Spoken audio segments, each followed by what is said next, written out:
상쾌한 아침 원주에서 출발합니다.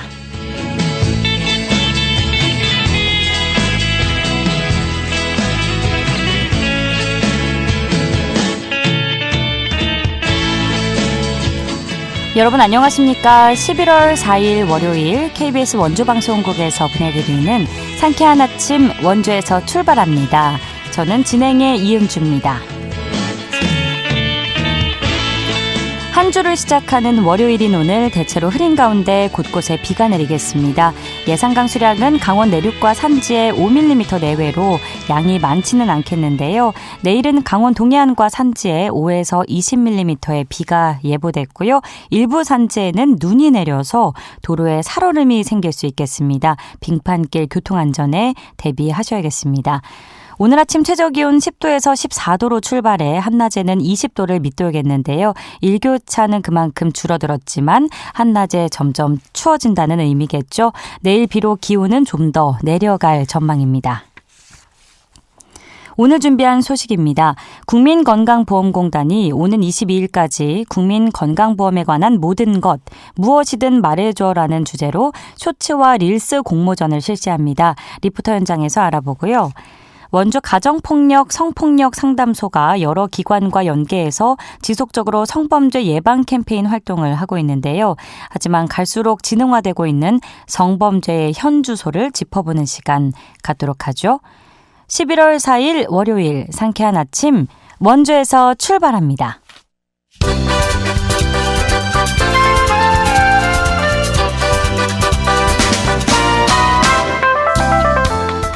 오늘의 뉴스입니다.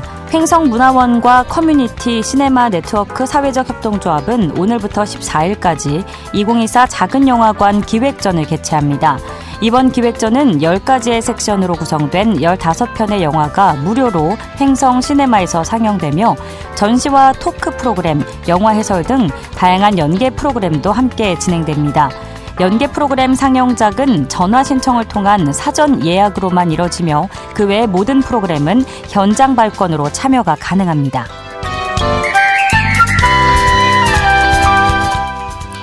원주시는 내일 오전 7시 50분 소초면 장양리 공영차고지에서 지역 최초로 수소 저상버스로 운행하게 되는 50번 시내버스 개통식을 개최합니다. 50번 시내버스는 장양리 차고지를 기점으로 태장 이동에서 우산동, 단계동, 시청, 만종역, 문막공단 구간을 운행합니다.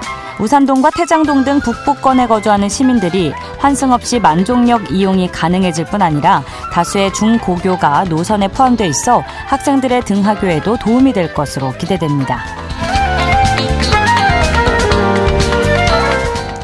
전동 킥보드를 포함한 개인형 이동장치는 도로교통법상 차로 분류하기 때문에 무면허 킥보드 사고 시 앞으로 건강보험 보장이 제한됩니다.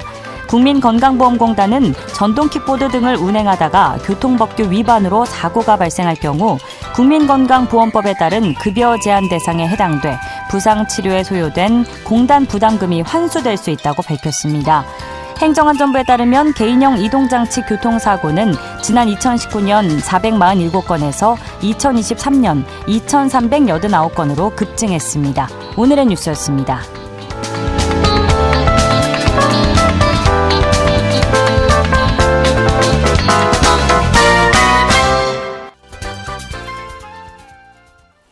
상쾌한 아침 원주에서 출발합니다. 함께하고 계십니다.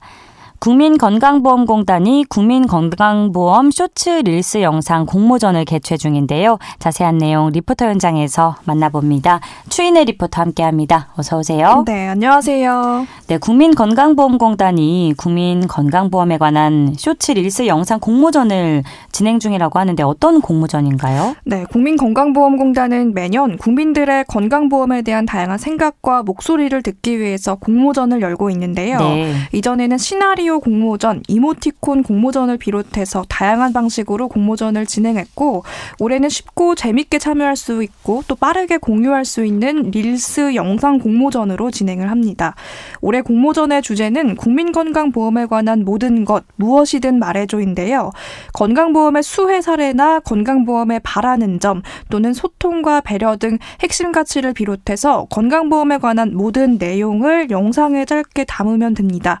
드라마나 춤, 노래, 패러디 무엇이든 형식에는 제한이 없고요. 쇼츠와 SNS 릴스 형식에 맞춰 제작한 영상을 온라인 접수하면 되는데요. 국민건강보험공단 미디어 홍보팀 정희호 팀장에게 자세한 내용 들어보겠습니다.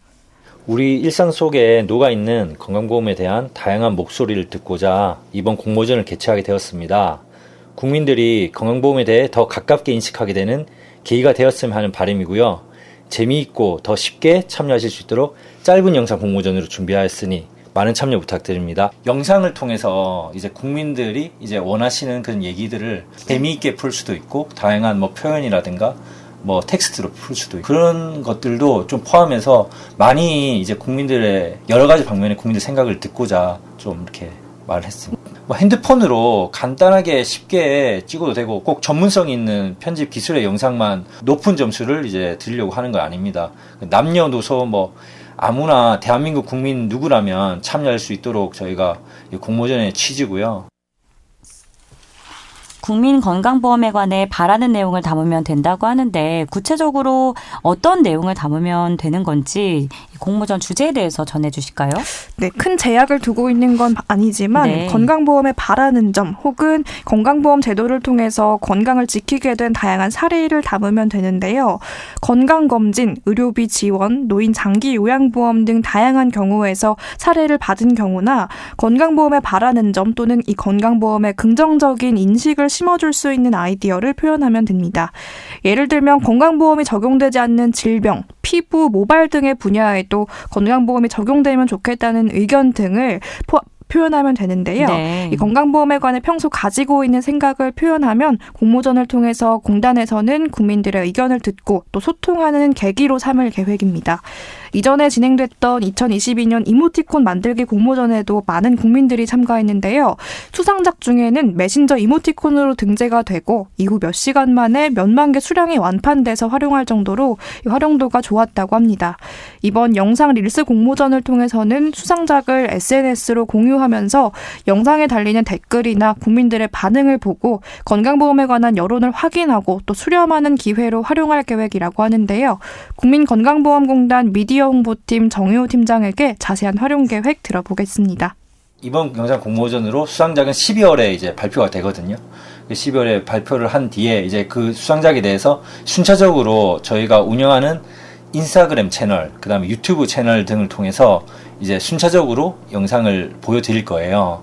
이제 그럼 국민들 이제 다양한 뭐 의견들 그런 게 영상에 녹아날 거잖아요.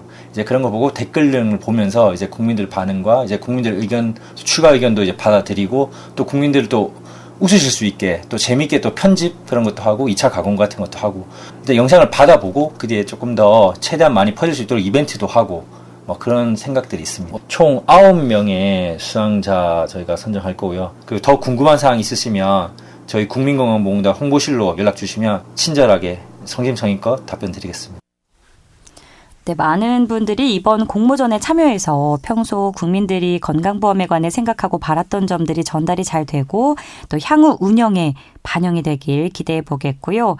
공모전 접수에 알아두면 좋은 점 뭐가 있을까요?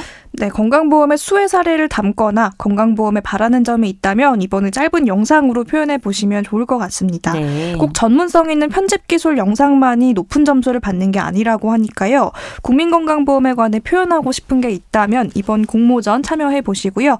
형식에 큰 제약은 없고 국민건강보험공단의 누리집을 통해서 접수할 수 있으니까요. 자세한 내용은 홈페이지에서 확인해 보시면 좋겠습니다. 네, 국민건강보험에 관한 국민참여 공모전 소식 함께 알아봤습니다. 오늘 소식 고맙습니다. 추인혜 리포터였습니다. 네, 감사합니다.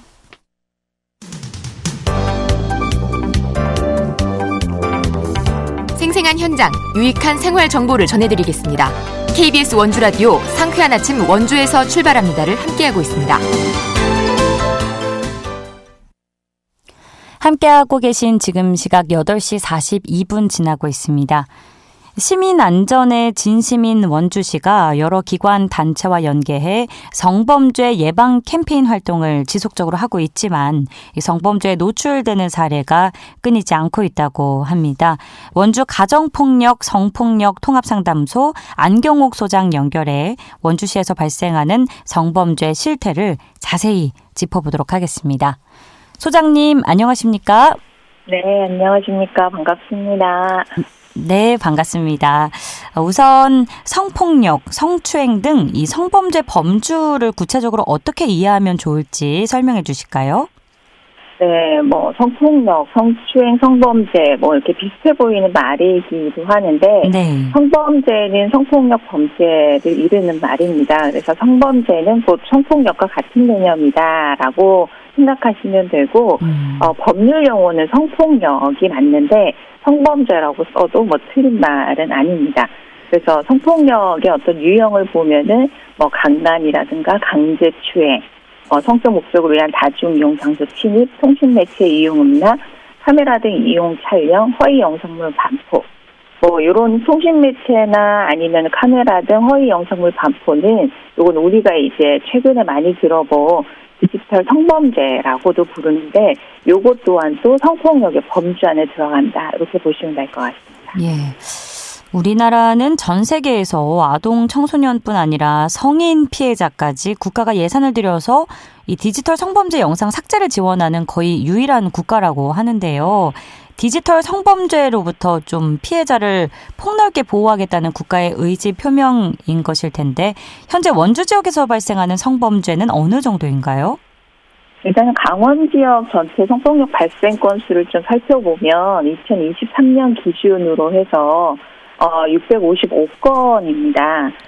요거는 경찰에 신고된 성폭력 범죄 건수를 이르는데 네. 사실 강원도의 많은 지역 중에서 원주가 강력 범죄가 가장 많고 성폭력 범죄도 가장 많습니다.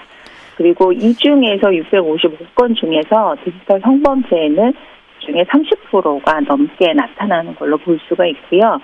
우리 상담소에서 매년 상담하고 있는 성폭력 상담은 2023년 기준으로 227건 상담을 했고 그중에 디지털 성범죄는 101건에 이르는 정도로 디지털 성범죄 건수가 많이 늘고 있습니다.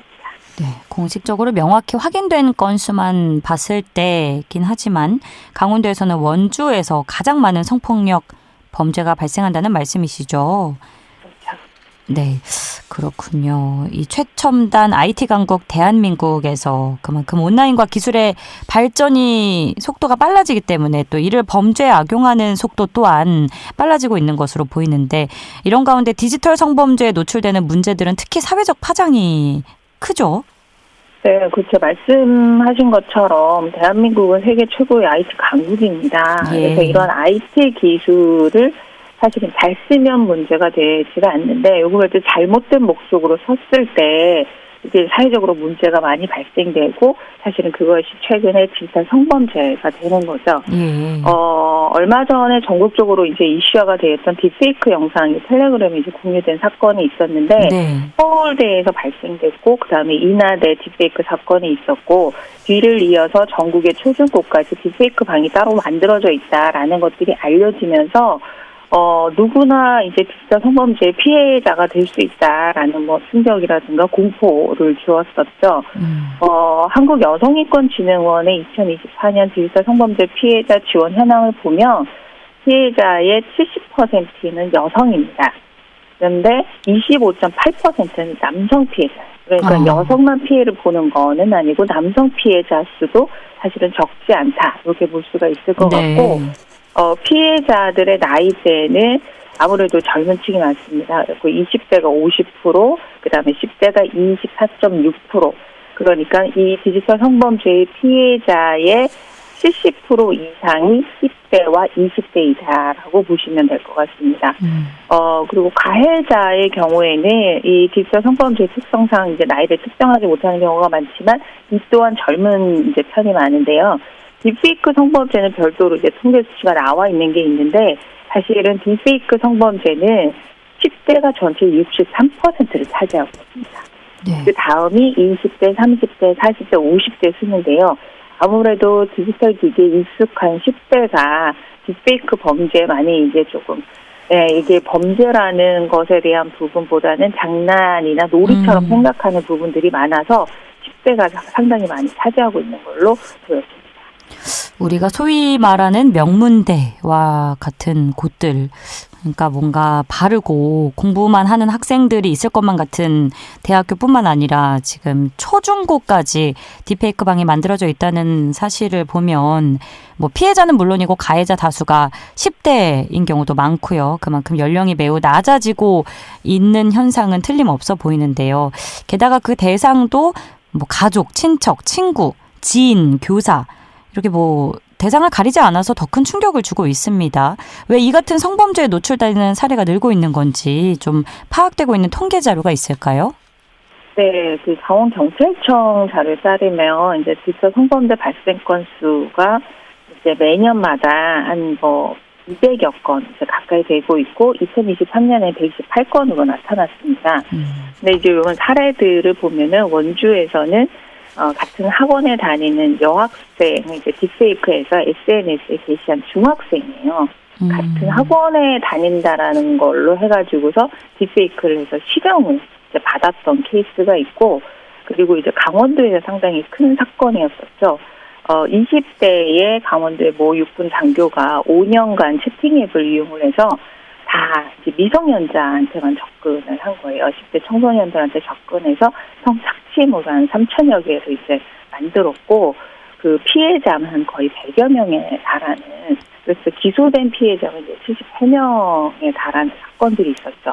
그러니까 이 10대들이 실질적으로 딥페이크 범죄도 하기도 하고, 강원도에서 많은 또 10대들이 이 피해자가 되는 경우들이 상당히 많이 있는 그런 상황입니다. 네, 미성년자가 타겟이 되고 있어서 더더욱 우리가 신경을 써야 되는 현상인 것 같은데, 딥페이크와 같은 이제 디지털 성폭력은 뭐 그야말로 인격을 훼손하는 심각한 범죄라고 할 수 있거든요. 이걸 장난으로 여기면 안 되는 거잖아요. 헌법상 성적 자유와 행복 추구권 이런 기본권을 침해하는 행위 이미 분명한데, 법적으로 디지털 성범죄 관련 허위 영상물의 제작과 유포 시에 어떤 처벌을 받게 될까요? 네, 요것은 성폭력 특별법 중에서 이제 14조 카메라 등 이용 촬영은 7년 이하의 징역이나 5천만 원 이하의 벌금인데, 요거를 상대방의 이제 14조 2항에 보면은 허위 영상물 등 반포가 있어요. 요게 이제 우리가 얘기하고 하는 딥페이크에 대한 부분인데, 요 딥페이크를 제작하고 이제 반포하는 경우에는 7년 이하의 징역 또는 5천만 원 이하의 벌금에 처하도록 되어 있습니다. 그리고 이전에는 이제 법이 없었는데, 이제 최근에 이제 딥페이크 범죄가 이제 전국적으로 이제 문제가 되면서 딥페이크 방지법이라고 해서 별도의 법이 만들어진 게 아니라 이제 개정이 됐어요. 그러면서 그 전에는 딥페이크 영상을 보는 것만으로는 처벌이 되지 않았는데, 최근 개정법에는 요거를 보는 것, 시청하는 것, 아니면 소지하고 있는 것, 구입하는 것, 저장하는 것도 처벌하는 조항이 생겼습니다. 그래서 그 시청만 하더라도 3년 이하의 징역이나 3천만 원 이하의 벌금에 처하도록 되어 있는 거예요. 그래서 내가 딥페이크를 제작하지 않았더라도 딥페이크를 영상이 있는 방에 가서 시청을 한다던가 이거를 다운로드 받는다라던가 하는 것도 사실은 범죄에 해당이 되고 3년 이하의 징역에 처한다라는 것들을 분명히 알고 계셔야 될 것 같습니다. 네, 그러니까 제작자, 뭐 적극적인 유포자가 되지 않았다고 해서 그런 죄책감을 가지면 안 가져도 된다 이게 아니라 그냥 단순히 소지하고 저장하고 동조한 것만으로도 처벌 대상이 된다는 말씀이시죠? 네, 맞습니다. 예, 일각에서는 디지털 성폭력에 대해서 지속적 학대를 경험하는 것과 동일하다라고 언급을 하고 있는데요. 이 디지털 성폭력의 피해 정도는 좀 어느 수준으로 봐야 될까요? 아무래도 성폭력 범죄가 그렇지만 심리적으로 이제 외성 스트레스 이제 증상이 나타날 수 있습니다. PTSD라고도 얘기를 하는데, 사실은 이 사건 후에 그때 그 사건에 대한 감정에 대한 부분 뭐 이런 것들이 반복적으로 이제 경험을 하게 되는 거예요, 피해자가. 그러다 보니까 과잉 각성되고 긴장되고 감정 조절이 어렵고 이제 자기 비난을 대체적으로 이제 많이 하게 되죠. 내가 뭔가 비밀을 준 게 아닌가. 그리고 모든 사람들에 대해서 이제 두려움과 불신을 갖게 돼. 믿을 사람이 없는 거죠. 사실은 뭐 나랑 가까운 사람이나 아니면 나의 동창이거나 잘 모르는 사람도 진짜 성범죄를 나를 통해서 하기 때문에 그런 거에 대한 사람들에 대한 불신. 사건을 회피하기도 하지만 일부 피해자들은 이 사건을 해결을 하려고 해요. 네. 그러니까 이 빅터 성범죄가 이제 온라인상에서 벌어지고 이 빅터 성범죄의 특성상 한 번 유포가 되면 완전 삭제가 되지가 않습니다. 예. 그러니까 뭐 삭제가 뭐 일부는 됐다 하더라도 나중에 또 어떤 사이트나 플랫폼에 또 그 영상들이 또 떠돌아다니게 되는데 이걸 피해자가 정체를 다 찾아주지는 못해요. 그래서 피해자가 그것들을 이제 막 특징하고 삭제를 하는 일로 일상이 무너지게 되는 그런 경험을 하기도 합니다. 그래서 반드시 이런 상담소나 이런 부분 상담소에 찾아오셔서 심리적으로 아니면 정신적인 이런 피해에 대한 도움을 반드시 받아야 되고 피해자가 일상을 회복을 할 때까지는 상당히 많은 시일이 걸립니다. 피해자마다 많이 다를 수 있는데요. 조기에 개입을 해서 치료를 적절하게 받으신다면 훨씬 더 빨리 일상 회복을 할 수 있을 것으로 보입니다. 예. 자, 이번에는 아동 청소년 대상 성범죄 얘기를 좀 해보겠습니다. 아동 청소년 대상으로 유죄 판결을 받은 가해자의 성범죄 유형에는 좀 어떤 것들이 있는지 궁금하고요. 또 이 대상의 특성을 봤을 때 나이와 직업 통계가 있는지도 알려주실까요? 네, 아동 청소년만 대상으로 하는 성폭력 범죄 유형이 가장 많은 유형은 강제추행이 가장 많습니다. 네. 그 다음이 이제 빅터 성범죄가 많은 것으로 나타났고요. 가해자 피해자의 관계에서 아는 사람이 전체의 59.9%, 60%라는 거예요. 그러니까 아는 사람에 의해서 아동 청소년이 성범죄의 피해를 겪고 있다라고 보면 되고 대부분이 채팅을 통해 가지고 알게 된 비율이 그 중에서도 좀 많았다. 그 아동 청소년 대상 가해자는 그럼 누구인가라는 것들을 봤을 때 가해자들의 일단 연령대는 평균 연령이 34세였는데 이 아동 청소년 대상으로 하는 범죄 유형에 따라 이 연령대는 좀 달리 나타납니다. 성매매를 강요하거나 알선하는 가해자는 19세에서 20세가 가장 많고요. 그리고 아동 청소년을 대상으로 하는 빅터 성범죄를 저지르는 가해자는 24세, 평균 연령이 24세입니다. 그리고 이제 강제추행은 41세, 평균 나이가 41세로 강제추행은 연령대가 조금 더 높죠. 그래서 그 성범죄의 유형에 따라서 가해자의 나이도 많이 달라지고 있는데 빅터 성범죄는 아무래도 젊은 사람이 많고 가해자의 어떤 직업은 뭐 일단은 무직이 가장 많은 것으로 나타났습니다. 직업이 없거나 아니면 단순 노무나 학생인 경우 서비스직이나 사무관리직 순으로 그렇게 나타났습니다. 아는 사람이 가해자의 과반수가 넘는다는 게 충격인데 아동 청소년이 피해자인 경우가 전체 피해자 가운데 어느 정도를 좀 차지하나요? 전체 성폭력 범죄 중에서 아동 청소년이 피해자인 경우는 26% 정도 차지하고 있습니다. 10건 중에 2건이나 3건의 범죄 피해자는 아동 청소년이다. 이렇게 보시면 될 것 같고요. 피해자의 평균 피해 연령은 13.9세로 나타납니다. 이 나이대가 이제 초등학교를 졸업하고 이제 중학교 올라가는 그 나이대인데요. 이때 이제 피해가 많이 발생한다. 이렇게 볼 수 있을 것 같습니다. 예, 인터넷 채팅 앱을 통해서 가해자와 피해자가 최초로 만나는 경우도 적지 않다고 들었습니다. 지난해 여성가족부가 아동 청소년의 성보호에 관한 법률 개정안이 국회 본회의를 통과했다고 밝혔는데 성범죄자 취업 제한과 신상정보 고지 대상 기간이 확대됐다고요? 네. 작년에 이제 3월에 아동 청소년 성보호에 관한 법률 개정이 이제 됐죠. 이제 이게 개정된 부분은 뭐냐면은, 그 취업 제한에 대한 부분이 있는데, 아동 청소년 대상으로 해서 성범죄를 저지르는 사람들은 최대 10년 동안 취업을 할 수 없는 그 기관의 그 목록들이 있어요. 그래서 이 기관의 목록이 총 25개 됩니다. 그러니까 아동들이 어쨌든 드나드는 그런 기관들은 모두 다 취업이 제한된다고 보면 되고, 여기에 이제 새롭게 하나가 더 추가된 게 의료기관이 돼요. 예. 아동 청소년 대상으로 성범죄를 저지른 사람들은 의료기관에도 취업을 할 수 없게끔 되어 있습니다. 네. 소장님, 시간 관계상 오늘 여기까지 네. 들어야겠는데요. 피해를 당했을 경우에는 경찰 112나 지역의 피해자 지원센터로 연락을 해야겠죠. 앞으로도 많이 애써주시길 바라고요. 오늘 말씀 고맙습니다. 감사합니다. 지금까지 원주 가정폭력 성폭력 통합상담소 안경옥 소장과 함께했고요. 오늘 순서 여기서 마칩니다. 저는 내일 뵙겠습니다. 이은주였습니다.